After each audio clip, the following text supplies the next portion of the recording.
చాలా మందికి మీరు టార్గెట్ అవుతూ ఉంటారు. అంటే అది ఏంటో రీజన్ మీరే కూడా చెప్పాలి. ఎస్పెషల్లీ మీ పార్టీలో కవితకు కూడా టార్గెట్ కావడానికి కారణం ఏంటి? సింపుల్ అండి. నేను కవిత టార్గెట్ అయినా నేను అనుకోవడం లేదు.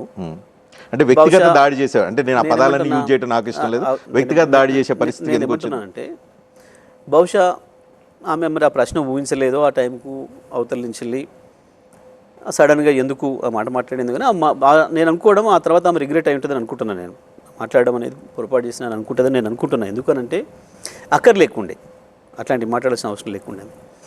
ఎందుకు అంటే నేను ఒక ఇంటర్వ్యూలో నేనేం చెప్పినా, ఇప్పుడు మీలాగానే నన్ను పదే ప్రశ్న వేసినప్పుడు నేనేం చెప్పినా, ఇంత సమయం కూడా వేస్ట్ అండి తన గురించి చర్చ చేయడం. ఏంది వాళ్ళు అడుగుతుంది నన్ను, మీరు కేసీఆర్తో రెగ్యులర్గా ఉంటున్నారు కదా, ఏమన్నారు, ఏమైనా చర్చ వచ్చిందా కవిత గురించి, మీరు ఏం చర్చ చేస్తున్నారు? నేను కూడా అడగదలుచుకున్నాను. అదే కదా, నేను మీరు అడగకంటే ముందే చెప్దాం అనుకున్నా.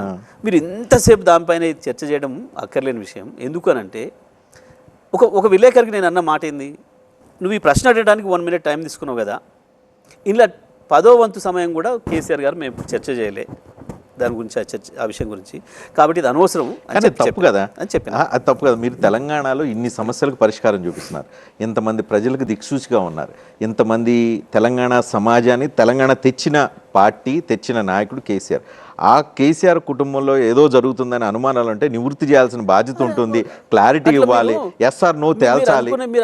మీరు ఊహించుకున్న వాటి అన్నిటికీ మేము ఆన్సర్లు ఇవ్వాలనుకుంటూ పోతే ఇక మేము ఇంకో పని చేయము. ఇక మీ అనుమానాలకి, మీ సందేహాలకి మేము నివృత్తి చేసుకుంటూ పోవాలి, కాదు మా పని.